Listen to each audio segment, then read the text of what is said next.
ಅಹಮದಾಬಾದ್ನಲ್ಲಿ ಕಂಡು ಕೇಳರಿಯದ ದುರಂತ ಸಂಭವಿಸಿ ಹೋಗಿದೆ. ಕ್ಷಣ ಮಾತ್ರದಲ್ಲಿ 241 ಪ್ರಯಾಣಿಕರು ಸಜೀವ ದಹನ ಆಗಿರುವಂತದ್ದು ಯಾರು ಕೂಡ ಊಹಿಸಿರಲಿಲ್ಲ. ನೆನ್ನೆ ಮಧ್ಯಾಹ್ನ ಈ ಘನಘೋರ ದುರಂತ ನಡೆಯುತ್ತೆ ಅಂತ ಇಡೀ ಪ್ರಯಾಣಿಕರೆಲ್ಲರೂ ಕೂಡ ಸುಮಾರು 242 ಜನರು ಪ್ರಯಾಣವನ್ನ ಬೆಳೆಸ್ತಾ ಇದ್ರು. ಆ ವಿಮಾನದಲ್ಲಿ ಒಬ್ಬ ಮಾತ್ರ ಜೀವಂತವಾಗಿ ಉಳಿದಿರುವಂತದ್ದು. ಇನ್ನುಳಿದ 241 ಪ್ರಯಾಣಿಕರು ಕೂಡ ಸಜೀವ ದಹನ ಆಗಿದ್ದಾರೆ. ಅದು ಕೂಡ ಮಾಜಿ ಸಿಎಂ ಸೇರಿ 241 ಜನರ ಮಾರಣ ಹೋಮ ನಡೆದಿದೆ. ಘನಘೋರ ದುರಂತಕ್ಕೆ ಗುಜರಾತ್ ಸಾಕ್ಷಿಯಾಗಿದೆ. ಪೈಲಟ್, ಸಿಬ್ಬಂದಿ, ಪ್ರಯಾಣಿಕರು ಸೇರಿ 242 ಜನ ಪ್ರಯಾಣವನ್ನ ಬೆಳೆಸ್ತಾ ಇದ್ರು. ಅಹಮದಾಬಾದ್ ವಿಮಾನ ನಿಲ್ದಾಣದಿಂದ ಟೇಕ್ ಆಫ್ ಆಗ್ತಾ ಇದ್ದ ಹಾಗೆ ಸ್ವಲ್ಪ ಸಮಯದ ಅಂತರದಲ್ಲಿ ಈ ಒಂದು ಘಟನೆ ನಡೆದಿರುವಂಥದ್ದು. ಏರ್ ಇಂಡಿಯಾ ಸಂಸ್ಥೆಯ ವಿಮಾನದಲ್ಲಿದ್ದಂತಹ ಎಲ್ಲ ಪ್ರಯಾಣಿಕರು ಕೂಡ ಸಾವನ್ನಪ್ಪಿದ್ದಾರೆ. ಸುಮಾರು 242 ಮಂದಿಯನ್ನ ಹೊತ್ತು ಒಯ್ತಾ ಇದ್ದಂತಹ ವಿಮಾನವೊಂದು ಗುಜರಾತ್ನ ಅಹಮದಾಬಾದ್ನಲ್ಲಿ ಪತನಗೊಳ್ತು. ನಿನ್ನೆ ವಿಷಯ ಕೇಳ್ತಾ ಇದ್ದಾಗೆ ಎಲ್ಲರ ಪ್ರಾರ್ಥನೆ ಕೂಡ ಮೊಳಗಿತ್ತು. ಯಾರಿಗೇನು ಆಗಿರಬಾರ್ದು, ಆದಷ್ಟು ಸಾವಿನ ಸಂಖ್ಯೆ ಕಡಿಮೆ ಇರಲಿ ಅಂತ. ಊಹಿಸಿರ್ಲಿಲ್ಲ 242 ಜನರಲ್ಲಿ ಕೇವಲ ಒಬ್ಬ ಮಾತ್ರ ಉಳಿತಾನೆ ಅಂತ. ಮತ್ತೊಂದು ಗಮನಿಸ್ತಾ ಇರ್ಬೋದು, 3 ಮಕ್ಕಳು ಹೆತ್ತವರ ಕೊನೆಯ ಸೆಲ್ಫಿ ಫೋಟೋವನ್ನ ಆಕ್ಚುಲಿ ಉದಯಪುರದಲ್ಲಿ ವೈದ್ಯರಾಗಿ ಕೆಲಸವನ್ನ ಮಾಡ್ತಿರ್ತಾರೆ. ಪತಿ ಅದರ ಜೊತೆಗೆ ಲಂಡನ್ಗೆ ಹೋಗಿ ಮಕ್ಕಳ ಜೊತೆ ಸೆಟಲ್ ಆಗಬೇಕು ಅನ್ನುವಂಥ ಒಂದು ಕನಸಿರುತ್ತೆ. ಸೊ ನಿನ್ನೆ ಇಡೀ ಕುಟುಂಬ ಅಂದರೆ 3 ಮಕ್ಕಳು ಹಾಗೆ ಇಬ್ರು ಕೂಡ ಪತಿ ಪತ್ನಿ ಇಬ್ರು ಸೇರಿ ಲಂಡನ್ಗೆ ಪ್ರಯಾಣವನ್ನ ಬೆಳೆಸಿರ್ತಾರೆ. ಆದರೆ ದುರಾದೃಷ್ಟವಶಾತ್ 3 ಮಕ್ಕಳು ಹಾಗೆ ಇಬ್ಬರು ಕೂಡ ಸೇರಿ 5 ಕೂಡ ಅದೇ ವಿಮಾನದಲ್ಲಿ ಇರ್ತಾರೆ, ಸಜೀವ ದಹನ ಆಗ್ತಾರೆ. ನಿನ್ನೆ ಮೇಲ್ಮುಖವಾಗಿ ಹಾರಬೇಕಾಗಿದ್ದಂತಹ ವಿಮಾನ ಕೆಳಮುಖವಾಗಿ ಹಾರಿ ಹೋಗಿ ಮೆಡಿಕಲ್ ಕಾಲೇಜಿನ ಮೆಸ್ ಒಂದರಲ್ಲಿ ಬಿದ್ದುಬಿಡುತ್ತೆ. ಸೊ ಅಲ್ಲಿ ಸಾಕಷ್ಟು ಜನರ ಉಸಿರು ನಿಂತಿರುತ್ತೆ. ನಿನ್ನೆ ಈ ಒಂದು ಸದ್ದು ಕೇಳಿ, ಯಾಕಂದ್ರೆ 2 ದಿನಗಳ ಪ್ರಯಾಣ ಬೆಳೆಸಬೇಕಾಗಿರುವಂತಹ ವಿಮಾನ ಅದು. ಅಲ್ಲಿದ್ದಂತಹ ಟ್ಯಾಂಕರ್ ಕೂಡ ದೊಡ್ಡದಾಗಿತ್ತು, ಸಾಕಷ್ಟು ಸರಕುಗಳನ್ನು ಕೂಡ ಹೊತ್ತು ಒಯ್ತಾ ಇತ್ತು. ಹಾಗಾಗಿ ಘನಘೋರ ದುರಂತಕ್ಕೆ ಗುಜರಾತ್ ಸಾಕ್ಷಿಯಾಗಿರುವಂಥದ್ದು.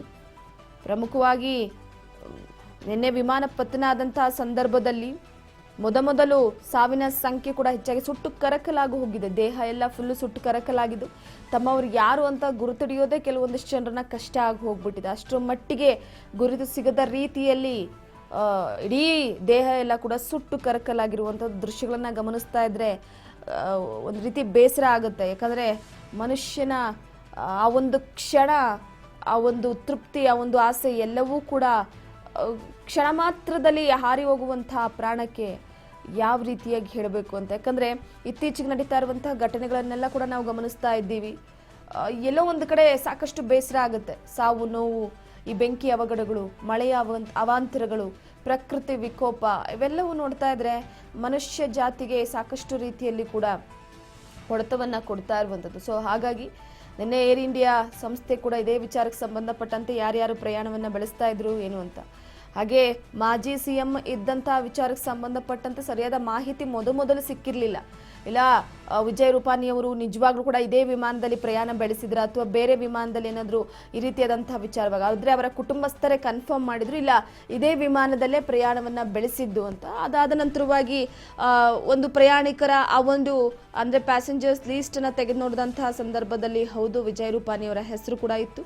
ಸೊ ಒಟ್ಟಾರೆಯಾಗಿ ಮಾಜಿ ಸಿಎಂ ಸೇರಿ 242 ಜನರಲ್ಲಿ 241 ಜನ ಸಾವನ್ನಪ್ಪಿದ್ದಾರೆ. AI-171 ಅಹಮದಾಬಾದ್ನ ಏರ್ ಇಂಡಿಯಾ ಈ ವಿಮಾನದಲ್ಲಿ ಪತನ ಆಗಿರುವಂಥದ್ದು ಬೇಸರದ ಸಂಗತಿ. ಅಹಮದಾಬಾದ್ನ ಘಟನಾ ಸ್ಥಳಕ್ಕೆ ಸಿಇಒ ಭೇಟಿ ಕೊಡಲಿದ್ದಾರೆ. ಕ್ಯಾಂಪಬೆಲ್ ವಿಲ್ಸನ್ AI-171 ವಿಮಾನ ಅಪಘಾತ ಸ್ಥಳಕ್ಕೆ ವಿಲ್ಸನ್ ಅವರು ಭೇಟಿ ಕೊಡಲಿದ್ದು ಅಹಮದಾಬಾದ್ನ ಘಟನಾ ಸ್ಥಳದಲ್ಲಿ ಕೆಲವೊಂದಿಷ್ಟು ಮಾಹಿತಿಯನ್ನ ಪಡಿತಾ ಇದ್ದಾರೆ. ಏರ್ ಇಂಡಿಯಾ ವ್ಯವಸ್ಥಾಪಕ ಸಿಇಒ ಭೇಟಿ ಕೊಟ್ಟಿರುವಂಥದ್ದು. ಅತಿ ಹೆಚ್ಚಾಗಿ ಭಾರತೀಯ ಪ್ರಜೆಗಳೇ ಇದ್ದಂತ ವಿಮಾನ, 100ಕ್ಕೂ ಹೆಚ್ಚು ಭಾರತೀಯ ಪ್ರಯಾಣಿಕರು ಆ ಒಂದು ವಿಮಾನದಲ್ಲಿ ಪ್ರಯಾಣವನ್ನ ಮಾಡ್ತಾ ಇದ್ರು. ಈಗ ಘಟನಾ ಸ್ಥಳಕ್ಕೆ ವ್ಯವಸ್ಥಾಪಕ ಸಿಇಒ ಕ್ಯಾಂಪಬೆಲ್ ವಿಲ್ಸನ್ ಭೇಟಿ ಕೊಟ್ಟಿದ್ದಾರೆ. AI-171 ವಿಮಾನ ಅಪಘಾತ ಸ್ಥಳದಲ್ಲಿ ಕೆಲವೊಂದಿಷ್ಟು ಮಾಹಿತಿಯನ್ನು ಪಡೆದುಕೊಳ್ತಿದ್ದಾರೆ.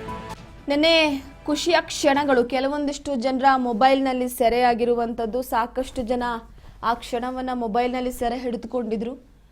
ಮೇಲೆ ಆರ್ತಾ ಇದ್ದ ಹಾಗೆಯೇ ಈ ಒಂದು ದುರ್ಘಟನೆ ಸಂಭವಿಸುತ್ತೆ ಅಂತ ಅವ್ರಿಗೂ ಗೊತ್ತಿರಲಿಲ್ಲ, ಯಾರಿಗೂ ಗೊತ್ತಿರಲಿಲ್ಲ. ಆದರೆ ಪೈಲಟ್ ಅವರು ಕೆಲವೊಂದಿಷ್ಟು ವಿಚಾರವಾಗಿ ಸೂಚನೆ ಕೊಟ್ಟರಂತೆ. ನೋಡಿ, ಗಮನಿಸ್ತಾ ಇರ್ಬೋದು ಯಾವ ರೀತಿಯಾಗಿ ಬ್ಲಾಸ್ಟ್ ಆಯಿತು ಅನ್ನುವಂಥದ್ದನ್ನು.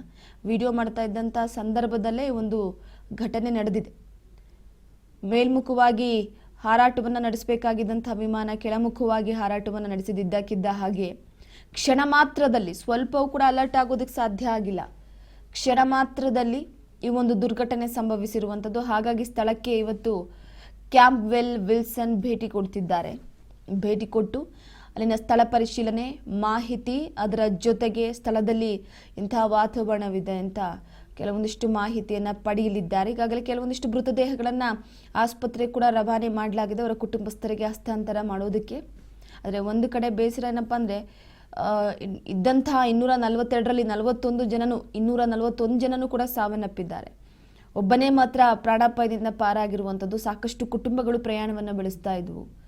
ಬೇರೆ ದೇಶದಲ್ಲಿ ತನ್ನ ಕೆಲವೊಂದಿಷ್ಟು ಕನಸಿನ ಕೆಲಸವನ್ನ ಮಾಡೋದು ಪ್ರಯಾಣವನ್ನ ಬೆಳೆಸ್ತಾ ಇದ್ರು ಎಷ್ಟೋ ಜನ. ನೋಡಿ, ಈತನೇ ಒಬ್ಬ ಬದುಕುಳಿದಿರುವಂಥದ್ದು.